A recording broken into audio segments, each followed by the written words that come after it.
Devilry is a dry stone whirler when he has no dry stone whirl to mend. He's allergic to alternatives, Clem. No, he will not do a guttering or paint a fence. I sense some confrontation coming with she who bankrolls his whole existence. Before the sheepdog trials this thing could blow up like a mushroom.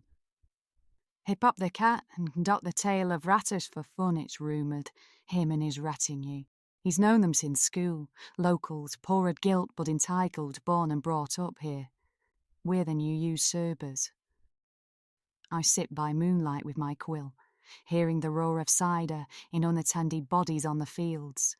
They raise the hayricks, bolt the fences, thread the wheat into corn dollies, leave them on doorsteps. I'm coming to get you, offensive language, misspelt mind you, on the gate. Excrement through the letterbox, posted by a human hand. Let me relate. The southerners who should know better need it up 'em, seems to be the gist. When he's from Cumbria, I'm Lancashire. He doesn't seem a stretch. We both fetch red roses. We both say reet and right.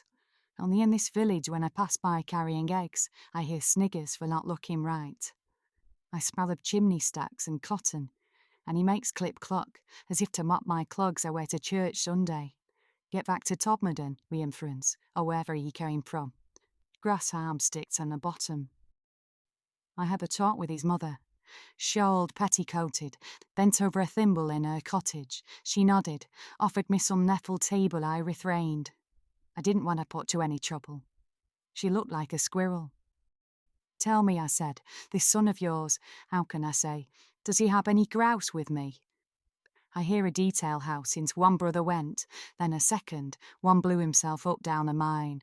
A sister had an accident, mechanical thresher, which meant he had no natural predators alive, and her strength was going, and he'd spiraled out of control. The laying on of slates and stones kept that energy contained, and odd jobs I gave. But now they used more modern means to mark land boundaries. The old ways weren't called for anymore. He was rootless and unstimulated. She said all this mumbling. I read between her lines. I fixed upon her wart and her one-thumped tooth. Could I be the byproduct of rage, the collateral of the bomb?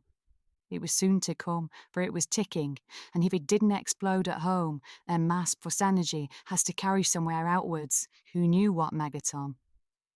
My imagination, wrought by war, brought up to the present day, shaken out of my rural lethargy, meant I had to run, close the door, pack provisions in the emergency hold-all, like Git Whittington journey far over fields, make tracks to the bright lights of Rochdale.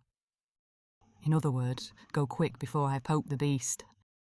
I dialed for a taxi from a telephone box on the green. I'll leave this note to explain my egress. Butter on the turn, no kinern, to churn as cream or cheese. Urgent business to attend to. In my hour of need, help me. I admit defeat, in retreat from country back to town. Hear the screech of an owl, see the moon like a scythe in the dark. And what comes now, with a looming shadow at my door? Dear God, help me through the storm. The violence comes in many forms. The mind's built like a brick shithouse. Going knock, knock, knock. Is anyone home?